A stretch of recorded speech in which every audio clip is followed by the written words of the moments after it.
Don't forget to give us likes, leave your comments, share us to your friends, and also subscribe to our channels. We have YouTube, LinkedIn, TikTok, and Facebook topic Prompt Engineering Guide for 2024. So you definitely need a good prompt, whether you are using ChatGPT or Gemini in your daily work or task, or you are building the LLM-based applications for your team or selling it as a product. Because even with the LLM-based application, you need to write a good system prompt. Andrew Ng, which is a world-renowned expert, suggested that we need to treat the LLM like a fresh graduate from universities. So it means that when you ask the LLM to do something, you need to provide context, enough context, and even some guidelines to help the LLM or the AI to work out its task.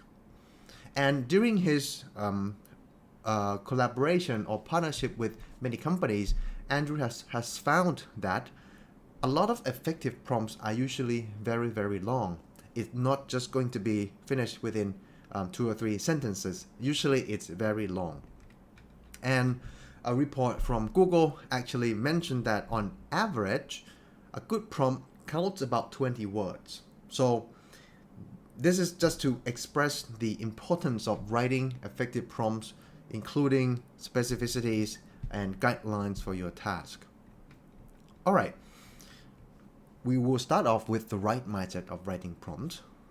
The first one is just embrace iteration. You're unlikely to start with a good prompt on your first trial.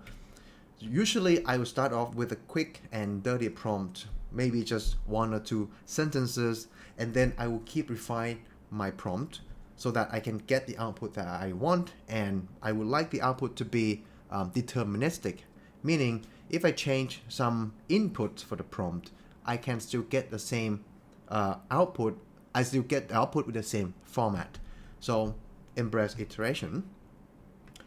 Second one, be playful. You will start with a playful mindset. You start something quick and broad and dirty, and then you figure out, okay, this is too broad, I want more specific answer. Then you gradually narrow down to the specific task or the specific answer that you need. So like treat it as a playground. You're building some sand castles, for example. Number 3, you need to understand the limitation of the LLMs. First thing first, the LLMs cannot read your mind. So what you need it to do, you need to tell it and provide details. And then that comes to the last part. It starts with you. You need to know what you want. But again, it goes back to number 2. You are not going to start off knowing specifically what you need. You will start exploring the possibility, and then you getting to know yourself more and more, and then you will narrow down to the last thing that you want, or the specific situation that you want. So this is about the mindset of writing prompt. You are not going to get a perfect prompt right off the bat when you start. It's more about iteratively playing with it and incrementally improve your prompt. Experimental style. All right, the second part is about prompting techniques. I have divided into 5 levels so that you know what's the basic and what is the advanced, and you can then measure how much advanced techniques or how much advanced of prompting engineering practice that you are at. Now for the first level, it's about the main components. Typically you will start right here. There are 3 main components in writing a prompt. The first one is the specific task that you want the LLM to do. For example, a specific task here can be write a cover letter. That's the right part. That's a task for the LLM to do. Another one example of possible task is summarize. Summarize this letter for me. It could be classification or sentiment analysis. It would be like classify the customer review into good, neutral, or bad. So these are examples of tasks. You usually start with an action word like write, summarize, classify, brainstorm, create something, right? This is a task. Then the second component is a context. It's actually, you need to provide some information or situation to the language model to know, okay, what is this task about? Now, for example, if a task is write a cover letter, I need to provide the context that, okay, I'm applying for a senior AI engineer position at some company, and I might need to attach a job description to help it perform its task writing a cover letter better. This is a second component. It will be depending on the task that you ask the LLM or the generative AI to do. And then the third component is the output format, or the format of the output that you want the LLM to do. You need to specify it. Maybe this cover letter, I want it to be concise, so I can specify that I want a one-page cover letter in a formal and conventional style. So I specifically ask for formality and traditional format. Or another, if you are working on a different task, this, for example, I can ask the LLM to extract names and entities from provided article, copy and paste maybe. But for the output format, I would like it to extract names and entities and answer it in XML formats. So these are the specific output formats that I want the LLM to do. Then you will combine these basic three main components together into a prompt. This is an example from Google's Prompt Guide 101. Now, Google has the fourth element called persona. Is actually the second level in my definition, but basically you will combine the three main things that we covered in level 1, task, context, output format, into a prompt, and that is sufficient enough to kick off a good result from the ChatGPT or Gemini. That's level 1, again, task, context, and output format. Now you enter level 2. You add a persona for the AI or the AI character or role playing. This will give the AI system context how it should extract insights from its training dataset. Well, to do this well, you need to provide specific roles to it. You are not going to say, be a helpful assistant. This is very generic and it's already doing that job already. So you need to be more specific. For example, going back to the task of writing a cover letter, I can ask the LLM to act as a senior HR consultant working in a world-class headhunter company. Now, this will prime the LLM or the condition to extract its insight from its training data. Okay, what is a senior HR consultant look like, and how this person would think when helping a person like me writing a cover letter, right? So level 2 is adding persona to the AI, and you need to be specific in this persona. I'll give more example here. Maybe you want the AI to act as a creative copywriter. You will say, act as a senior award-winning creative copywriter working at such and such journals, for example.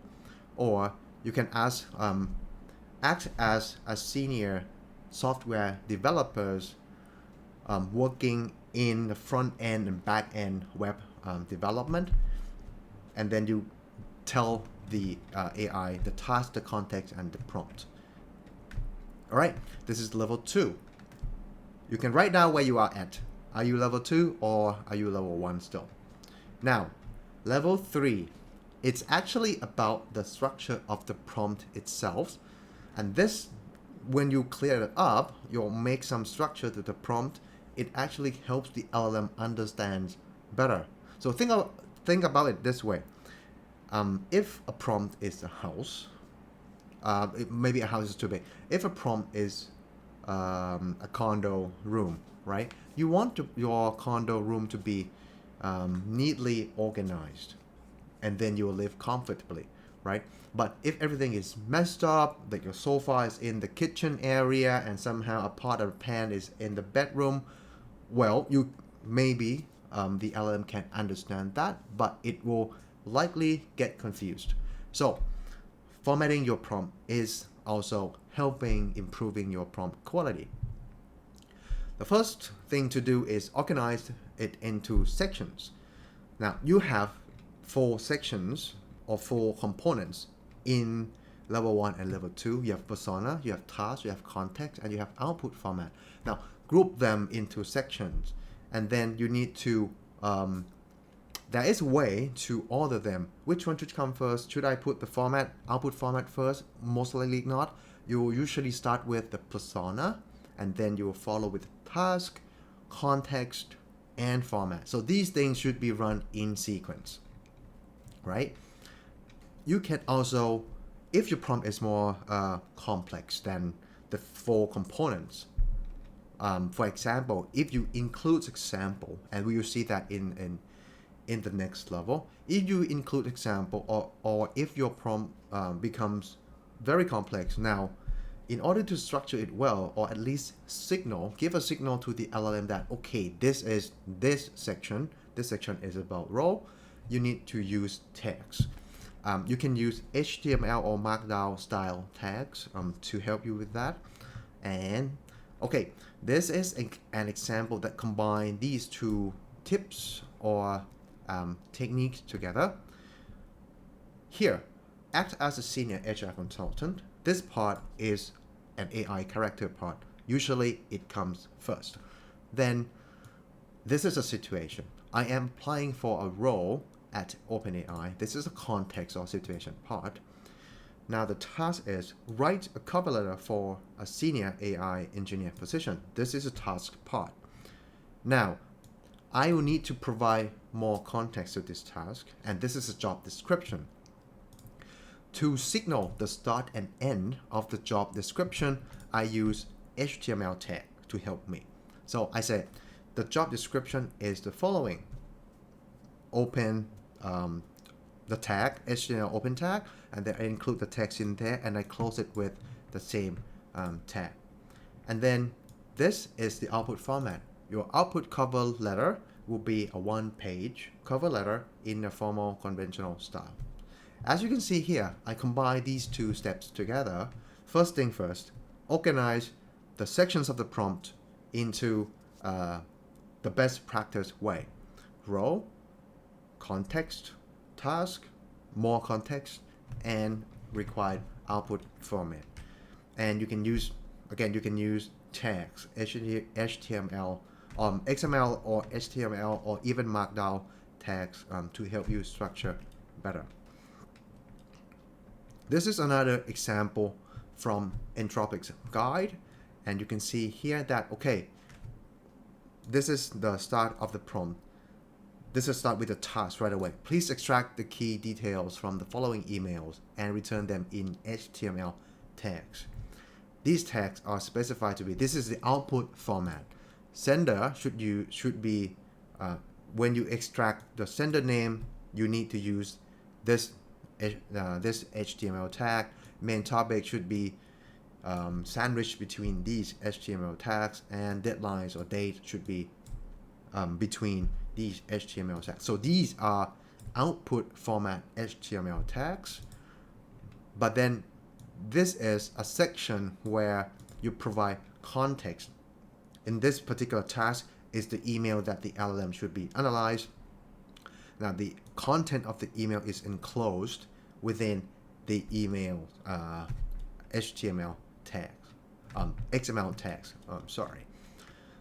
So this flow is here: task, output format, context. This works for short enough prompt. It might not need to follow the usual structure of role, task, context, output format. All right, last one. We're still in level 3, by the way, formatting the prompt. So last one is the templates. This actually helps in letting the LLM know what kind of answer it should provide. It will help you remove the extraneous words. If you use ChatGPT a lot, you will probably recall this one. When you ask something and you hit enter, it will usually start with some extraneous word like sure, here is a cover letter, and then a cover letter. So if you provide some template, you can remove these extraneous words. This is an example. The prompt is, acting as a senior quality assurance officer, your task is to determine whether a given user review is good, neutral, or bad. And you give it a template. An example. Review, this is the review. A sentiment is good. Then the actual review that you want it to do, you put it there, and you start with the template, sentiment. And guess what? When you submit this to ChatGPT or Gemini, you will get bad, just bad. No more sure, here is the result. Okay, use the template wisely to get to the output format that you want. That's level 3 now, okay? Can you recall level 1? What is it? Level 1 is the three main things of prompt: task, context, and output format, or the formatted output that you want. Level 2 is providing AI character, and level 3 is formatting your prompt.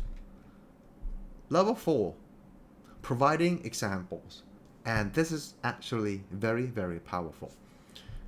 It's also known as few-shot learning, or N-shot learning, or in-context learning. Fancy words, but what it means is you provide the LLM enough examples so that it can learn from the given example how to do the task well. This is useful because you'll get the LLM to learn on the job, and also you set a clear expectations of the desired outputs. Let me show you what I mean. Building on the previous example, again, like acting as senior quality assurance officer, the task is still to provide the sentiment for a given user review, good, neutral, or bad. But the thing is, this time we are not interested in getting one classification. We want a distribution of likelihood. For example, if the review is, this movie is worth the money, I might want the answer to be like this: it's likely to be 100% positive, no chance for neutral or negative. But if the review is not too bad, I want to see, okay, this is not going to be positive, maybe 70% neutral and 30% negative. And I give another example here. It could be 30% neutral and 70% negative. And this is the actual user review that I want the LLM to grade. So what is happening underneath here before the LLM will answer is that it will actually learn from the example. What is happening to this this input and the associated response? So it will know that I want to attach a percentage or the likelihood of this user review to be positive, a likelihood of this user review to be neutral, and a likelihood of this review to be negative. So when you run this, you will see 3 sections: positive, neutral, and negative right here. So this is called in-context learning, few-shot learning, in-shot learning. And you know what? This looks simple, but it has a huge impact on the performance. If you dive into very effective prompts out there, if you get your hands on it, you will see that most of the time it will have this part, this technique, providing examples. I even use it at my company. We have something that we want to classify, or even we have a lot of data that users, employees most of the time, need to be needs this message to be arranged into a table, but it doesn't have templates for this, but it's structured enough for the LLM to know. So what I did, I can't show you here, but I can tell you how I did it. So I get one of that task, I hand do it myself, manually do the answer, and I pick another sample, I manually do the sample.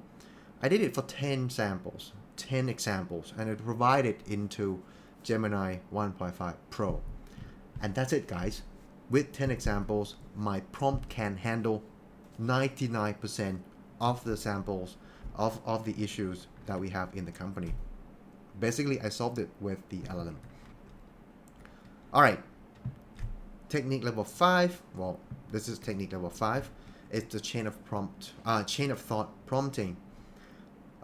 This is easier as it seems, but it's a high-level technique. It's a high-level LLM capability. You get to level 5 when you pick a smart enough large language model.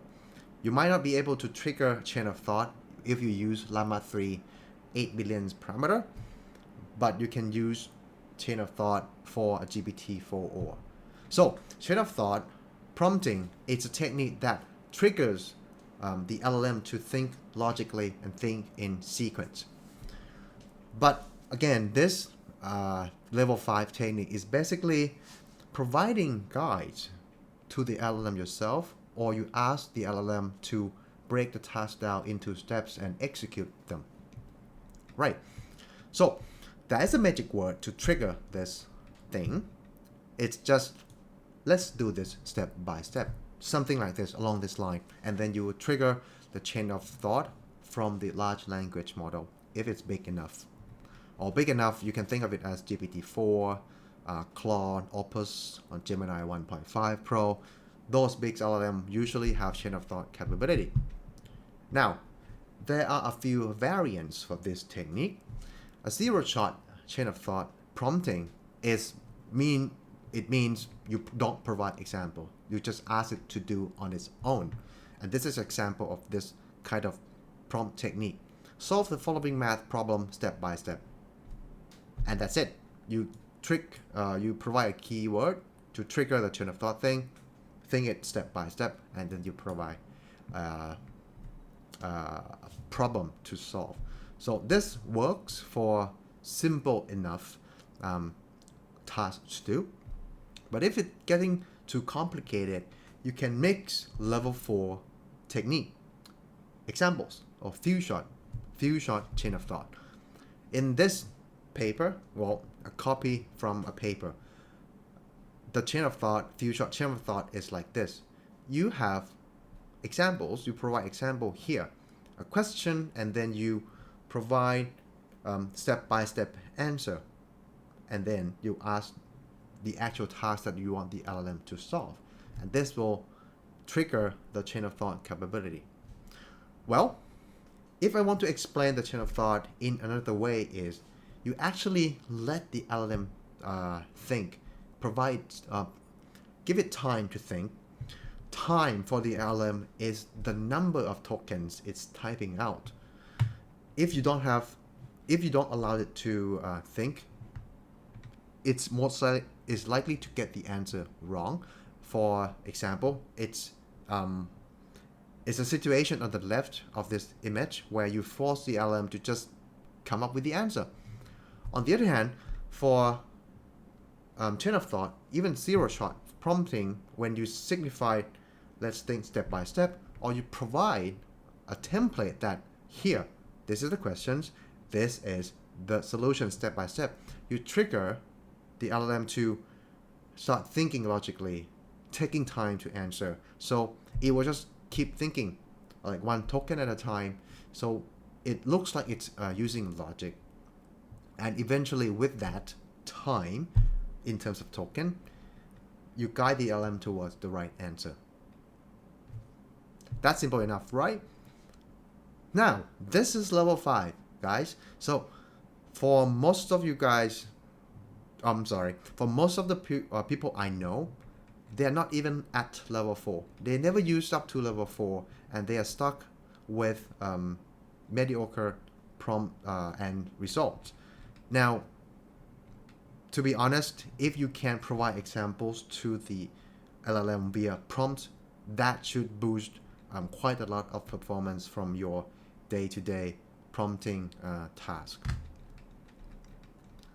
Alright, in the last section, we are going to talk about tips and techniques, other tips and techniques to help squeezing out performance from prompting the LLM. First one is use natural language. That's simple enough. Be concise and specific. Here is a thing. If you repeat the same sentence, maybe like paraphrasing it, but these sentences are scattered all over the place, it could confuse the LLM. First, second, you'll waste tokens, right? So be concise and be specific. Back to the AI character example, you want to be specific about the role that the AI wants. And if you are, for example, if you're writing, if you ask the LM to help you write a blog, you need to provide target audience. Maybe you are targeting office worker aged between 25 and 35 who's likely to start developing office syndrome. So you have to provide specificity so that the LM know you well and give you the right answer. Fourth one, avoid jargons or technical terms. If it's unavoidable, provide brief description. Well, the LLM are usually trained on general knowledge found on the internet. If you are an engineer, for example, in a very, very specific domain, and you guys often use abbreviations, do not use it here. The LLM would not know. Well, I know FWM in photonics world, four-wave mixing. It's very unlikely that like ChatGPT will know, right? So you need to provide a brief definition for it if you want to use jargons, technical terms, or abbreviations. Fifth, allowing the LLM to feedback you. This is actually crucial as well. You don't need to think everything on your own. You can allow the LLM to ask clarifying questions, identify gaps in your prompt, and actually do it quite often when I'm not sure if I have covered all the aspects that I should think about. One of the example that I can give you is that I have my custom GPT so that I can quickly do the work. And then what I did was I asked ChatGPT, here's a task, and I provide task, context, formatted outputs, and even the AI persona. But before I actually ask it to do things, I close it up with, before you do things for me, before you do the task, identify gaps, or you can ask me clarifying questions so that the task can be done better. And then the ChatGPT or even Gemini will list out things that it thinks it needs to incorporate into its processing, right? One of the things is I asked it to help me write a description for my YouTube video like this one. And I asked it to bounce me the ideas. What are the gaps? One of the things that it told me is that, who is your audience? That's simple enough, and I forgot. And yes, actually, I then incorporate that to one to be one context in the prompt, target audience. Now, number 6, ask for 3 options or variations to choose from. This one is, I learned this from Jeff Su, which is great, I think. So, usually, most of the time it works, but if you want to have a draft of cover letter, maybe you need more variations. Why? This is actually the thing in the community as well. When the LLM produces results, right now it cannot correct itself. When it predicts one token or one word, it needs to keep going. There is no way for it to go back and delete what it has produced. So this is the drawback. I think the community is trying to solve it. In order to get around this, you can get a few, you can ask it for a few rounds of answers or 3 options, and you will be able to see the one that you want, maybe the one that's best, or you can actually mix and match from these variations. So don't forget to do this, especially for creative works like draft me a blog or write me a cover letter. Don't forget to ask it for 3 variations. Tips number 7, if somehow it still couldn't get the right answer that satisfies you, try to step back and rephrase your task. Maybe you need to break it down into easier tasks, and then you need to chain your tasks together, or maybe like role play. I don't know. Refresh your task and it could be better. Tip number 8. This is only for chat interface like ChatGPT or Gemini. Don't forget that you can always go back to the chat history and edit your prompt. Yeah, we're coming back to the working iteratively. Don't forget that you have these features when using tools like ChatGPT or Gemini. Well, this is a conclusion, guys. You know the mindset of working with prompts. Playful, iterative, start broad and keep working on it. Sculpture your prompt to the one that is final, effective, and specific. You have 5 levels of prompting techniques. Level 1, main components, comprised of task, context, and output. Level 2, AI persona or character. Number 3, formatting your prompt well. Keep organizing into sections. You can use XML tags or Markdown tags if your prompts get complicated. And you can use templates to remove extraneous words, right? That's level 3. Level 4 is few-shot learning, end-shot learning, or in-context learning. Basically, provide examples for the LLM to learn on the job. Level 5, chain of thought.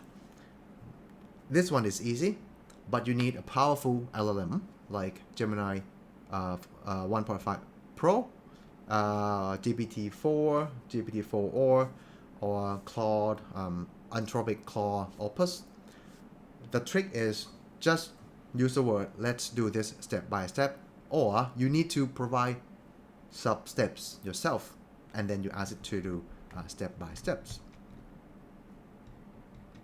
By the way, this blog is assisted by GPT-4, and this is the prompt that helps me start my blog. Well, I need to do some fine-tuning at the end, but the blog is starting like this. Here, this is my prompt to write this blog. You are an award-winning blog writer, and you will help me write my blog. This blog is about best practice and guide in prompt engineering. The final blog should target the general audience, target audience. Therefore, keep language easy, concise, and friendly. If any technical words should be used, but must be accompanied by short explanation. I haven't seen anything like that yet. Most of the things are quite generic. Here is the context. I have started the structure of the blog, provided some talking points, and I left some places to fill in more details. And I used the X and loud tags to start. This is a blog. Section 1, untitled. It needs to fill in the gap for me. And these are my thoughts when I write this section. I want this section to be about this one, blah, blah, blah. Section 2, 3, 4, section 3, 3.1. Keep going. And I close it off with the task. Again, go back. The situation, the general context of what is happening, the AI character at the top part, the context, the actual thing that the AI needs to work on, the input in this section.